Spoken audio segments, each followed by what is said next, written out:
آج نظر ہے حال میرا سرکار توجہ۔ بسم اللہ الرحمن الرحیم۔ ایک دوست نے چند سوالات بھیجے ہیں اور اس نے کہا کہ یہ بطور دلیل کسی ذاکر نے نبی پاک صلی اللہ علیہ وسلم کی ایک بیٹی ثابت کرنے کے لیے یہ سوالات کیے ہیں۔ تو جب میں نے ان سوالات کو سنا تو وہ صرف اور صرف قرائن تھے، دلیل اس میں سے کوئی ایک بھی ایسی نہیں تھی جو نبی پاک صلی اللہ علیہ وسلم کی ایک بیٹی ثابت کرے۔ دلیل تو یہ ہوتی ہے کہ وہ یہ کہتا کہ ہماری اصول کافی میں نبی پاک صلی اللہ علیہ وسلم کی ایک بیٹی کا ذکر ہے۔ امام جعفر صادق فرماتے ہیں کہ نبی پاک کی ایک بیٹی تھی، یا اپنی سیاہ کتب اربع میں سے کسی ایک کتاب کا نام لیتا اور کہتا کہ دیکھو امام جعفر صادق سے سند معتبر سے میں یہ بیان کر رہا ہوں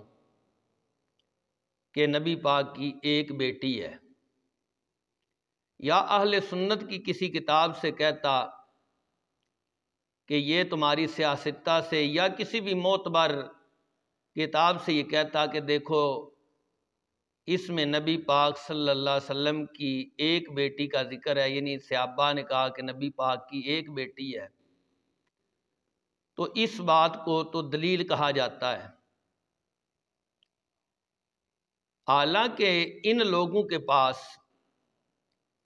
اس کی ایک دلیل بھی نہیں۔ میں یہ دعوے سے کہتا ہوں اور سند معتبر سے یہ بیان کر رہا ہوں، حضرت امام جعفر صادق رضی اللہ تعالی عنہ آپ کا مقدس فرمان حیات القلوب کے اندر ملا باقر مجلسی نے لکھا ہے، اور اس کی پوری سند قرب الاسناد کے اندر موجود ہے کہ نبی پاک صلی اللہ علیہ وسلم کی 4 بیٹیاں تھیں۔ اسی طرح ان کی جو ہماری بخاری کے مقابلے میں کتاب ہے جسے اصول الکافی کہا جاتا ہے، اس میں بھی جہاں نبی پاک صلی اللہ علیہ وسلم کی مقدس اولاد پاک کا ذکر کیا گیا تو اس میں بھی 4 بیٹیوں کا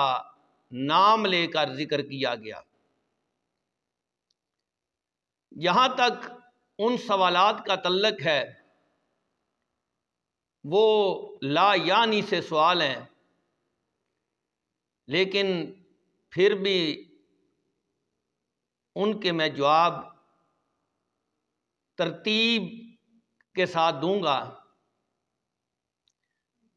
پہلا جو اس نے بطور دلیل جس بات کو پیش کیا وہ دلیل تھی کہ نبی پاک صلی اللہ علیہ وسلم کا نکاح جب حضرت سیدہ خدیجہ الکبریٰ رضی اللہ تعالی عنہا سے ہوا تو اس وقت نبی پاک صلی اللہ علیہ وسلم کی عمر مبارک 25 برس تھی۔ اس نے اپنے پاس سے پھر وہ بیٹے کو پیدا ہونا اور یہ ساری باتیں کی، لیکن اس پر بھی اس نے کسی کتاب سے کوئی حوالہ پیش نہیں کیا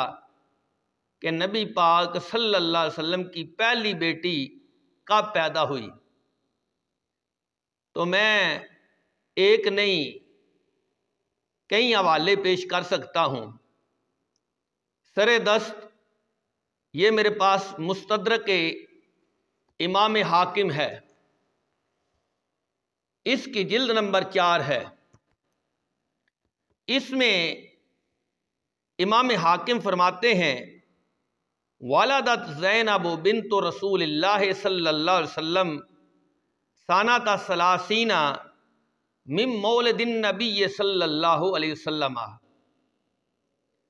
کہ نبی پاک صلی اللہ علیہ وسلم کی سب سے بڑی بیٹی حضرت سیدہ زینب رضی اللہ تعالی عنہا اس وقت پیدا ہوئیں جب سرکار صلی اللہ علیہ وسلم کی عمر 30 برس تھی۔ اور اسی طرح اسی مستدرک میں جلد نمبر 4 ہے، صفحہ نمبر 413 ہے، اس میں یہ بات موجود ہے والدت رقیہ بنت رسول اللہ صلی اللہ علیہ وسلم ثلاث و ثلاثین من مولد النبی صلی اللہ علیہ وسلم، کہ حضرت سیدہ رقیہ رضی اللہ تعالی عنہا جو نبی پاک کی صاحبزادی ہیں، یہ اس وقت پیدا ہوئیں کہ جب سرکار صلی اللہ علیہ وسلم کی عمر مبارک 33 برس تھی۔ اور تیسری بیٹی جو ہے وہ حضرت سیدہ ام کلثوم ہیں۔ ان کے بارے میں علماء کا اختلاف ہے، بعض نے کہا کہ یہ سیدہ رقیہ سے بڑی ہیں اور بعض نے کہا کہ یہ سیدہ رقیہ سے چھوٹی ہیں، لیکن اصح قول یہی ہے کہ حضرت سیدہ ام کلثوم رضی اللہ تعالیٰ عنہا حضرت رقیہ سے چھوٹی ہیں۔ تو اب اس نے آگے یہ سوال کیا کہ 35 جب سرکار کی 35 برس عمر ہوئی تو اس وقت اہل سنت کی کتابوں میں یہ لکھا ہے اور اہل تشیع کی کتابوں میں یہ لکھا ہے کہ اس وقت ان کا نکاح ابو لہب کے بیٹوں سے ہو گیا۔ تو وہ کہنے لگا کہ یہ تھوڑا سا عرصہ ہے، اس میں کس طرح بیٹیاں پیدا بھی ہوئیں اور نکاح بھی ہوا، لیکن اس میں بھی اس نے کسی ایک کتاب کا حوالہ پیش نہیں کیا۔ تو اس کے بارے میں بھی علماء کا اختلاف ہے کہ کیا یہ نکاح اعلان نبوت سے، یعنی حضرت سیدہ رقیہ اور حضرت سیدہ ام کلثوم کا نکاح کیا اعلان نبوت سے پہلے ہوا یا بعد میں؟ تو بعض علماء نے یہ کہا کہ ان کا نکاح اعلان نبوت سے پہلے ہوا لیکن رخصتی نہیں ہوئی، اور بعد نے یہ کہا کہ اعلان نبوت کے بعد ہوا، لیکن اس پر اہل سنت اور اہل تشیع یہ دونوں مسلک کے علماء متفق ہیں کہ ان کی رخصتی نہیں ہوئی تھی۔ تو حضرت سیدہ زینب کا نکاح بھی جو ہے یہ اعلان نبوت سے پہلے ہوا، لیکن کسی ایک کتاب کا حوالہ اس نے پیش نہیں کیا کہ ان کا نکاح 35 جب سرکار کی عمر ہوئی تو اس وقت ہوا۔ یعنی سرکار نے اعلان نبوت 40 سال کی عمر میں کیا، تو ہو سکتا ہے 39 میں ان کا نکاح ہو گیا ہو، تو اس وقت ان کی عمر 9 سال ہے۔ تو عرب میں عموماً 9 سال کا نکاح ہو جاتا ہے، جیسے سیدہ فاطمہ الزہرا رضی اللہ تعالی عنہا کی عمر یعنی اہل تشیع کے نزدیک یہ ہے کہ جب سرکار صلی اللہ علیہ وسلم کی عمر مبارک 45 برس ہوئی تو اس وقت سیدہ فاطمہ الزہرا رضی اللہ تعالی عنہا پیدا ہوئیں، اور پھر 9 سال کی عمر میں ان کی رخصتی بھی ہو گئی، یعنی نکاح بھی ہو گیا، رخصتی بھی ہو گئی۔ تو جس طرح ان کا نکاح ہوا اس طرح 9 سال کی عمر میں حضرت سیدہ زینب کا نکاح بھی ہو جاتا ہے۔ تو اگر حضرت سیدہ ام کلثوم اور سیدہ رقیہ کا نکاح چھوٹی عمر میں ہو جائے اور رخصتی نہ ہو تو پھر بھی اس میں کوئی حرج نہیں۔ یہ میرے پاس کتاب ہے من لا یحضرہ الفقیہ، یہ اہل تشیع کی بڑی معتبر کتاب ہے۔ جس طرح ہمارے نزدیک مسلم شریف ہے، اس طرح ان کی سیاہ کتب اربعہ میں سے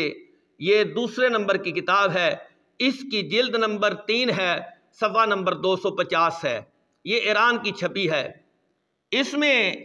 محمد بن اسماعیل یہ سوال کرتا ہے امام علی رضا سے،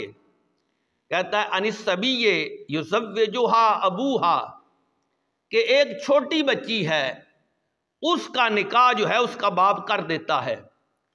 ثم یموت، پھر وہ باپ فوت ہو جاتا ہے، وہی صغیرۃ، اب نکاح بھی ہوا اور باپ اس کا فوت بھی ہو گیا، ابھی بھی وہ چھوٹی ہے، یعنی ابھی وہ بچی ہے، ثم تکبر، پھر وہ بڑی ہوتی ہے، قبل ان یدخل بہا، اس سے پہلے کہ اس کے خاوند نے اس کے ساتھ دخول نہیں کیا۔ تو امام علی رضا سے یہ مسئلہ پوچھا گیا، ایجوز علیہ التزویج ام الامر الیہا، کہ کیا اس کے باپ نے جو نکاح کیا ہے یہ جائز ہے یا وہ اپنا معاملہ خود دیکھ لے؟ تو امام علی رضا انہوں نے فرمایا یجوز علیہا تزویج ابیہا، کہ اس کے باپ نے جو نکاح کیا تھا کب؟ جب حالت بچپن میں تھی، جب چھوٹی بچی تھی۔ تو امام علی رضا رضی اللہ تعالی عنہ انہوں نے فرمایا کہ اس کا وہی نکاح ہے جو اس کے باپ نے کیا ہے۔ تو اس سے یہ پتہ چلا کہ بچی اگر چھوٹی بھی ہو تو جہاں تک نکاح کی بات ہے تو نکاح تو ہو جاتا ہے، لیکن اب رخصتی کا معاملہ ہے تو حضرت سیدہ رقیہ اور حضرت سیدہ ام کلثوم ان دونوں کی ابھی رخصتی نہیں ہوئی تھی۔ جب تبت یدا ابی لہب و تب یہ صورت نازل ہوئی تو اس وقت ابو لہب نے اپنے بیٹوں سے کہا یا تم سرکار صلی اللہ علیہ وسلم کی بیٹیاں رکھو یا مجھے رکھو، تو انہوں نے سرکار صلی اللہ علیہ وسلم کی ان دونوں صاحبزادیوں کو طلاق دے دی۔ تو نبی پاک صلی اللہ علیہ وسلم نے اپنی بڑی بیٹی حضرت سیدہ رقیہ کا نکاح حضرت عثمان غنی رضی اللہ تعالی عنہ سے کر دیا۔ اب سرکار صلی اللہ علیہ وسلم کی یہ صاحبزادی حضرت سیدنا عثمان غنی ذو النورین رضی اللہ تعالی عنہ کے ساتھ حبشہ کی طرف ہجرت فرما گئی۔ پھر جب سرکار مدینہ پاک تشریف لے گئے تو یہ بھی مدینہ پاک تشریف لے آئیں، اور پھر سرکار صلی اللہ علیہ وسلم آپ نے جب جنگ بدر کا موقع تھا تو اس وقت حضرت سیدنا عثمان غنی ذو النورین رضی اللہ تعالی عنہ ان سے فرمایا کہ تم میری بیٹی کی تیمارداری کرو، جو ثواب بدر والوں کو ملے گا وہ تمہیں بھی ملے گا، جو مال غنیمت بدر والوں کو ملے گا وہ تمہیں بھی ملے گا۔ ادھر یہ قاصد خوشخبری لے کے آ گیا کہ بدر میں اللہ تبارک و تعالیٰ نے مسلمانوں کو فتح دی۔ ادھر حضرت سیدہ رقیہ رضی اللہ تعالی عنہا کو دفن کیا جا رہا تھا، تو اس وقت جنگ بدر کے موقع پر سرکار صلی اللہ علیہ وسلم کی یہ صاحبزادی حضرت سیدہ رقیہ رضی اللہ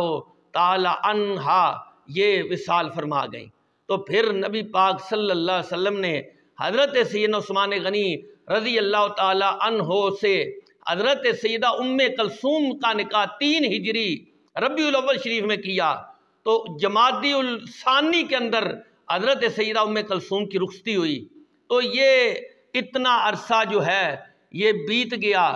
اور اگر ان کی عمر بالفرض 35 جب سرکار کی عمر تھی تو اس وقت بھی وہ پیدا ہوئی ہوں تو وہاں سے لے کر یہ 3 ہجری تک کافی سال بن جاتے ہیں، تو اس نکاح میں کوئی حرج نہیں ہے۔ تو یہ اس کی ایک اپنی طرف سے بڑی ایک پہاڑ کی طرح دلیل تھی جو بالکل تار عنکبوت کی طرح ہے۔ تو اہل سنت کا مسلک یہ ہے کہ نبی پاک صلی اللہ علیہ وسلم کی جتنی اولاد ہے ہم ان کے نوکر ہیں، ہم ان سے محبت کرتے ہیں، اور سرکار صلی اللہ علیہ وسلم کی جتنی آل ہے ہم دل و جان سے ان سے پیار کرتے ہیں۔ اللہ تعالی ہمیں مسلک حق اہل سنت پر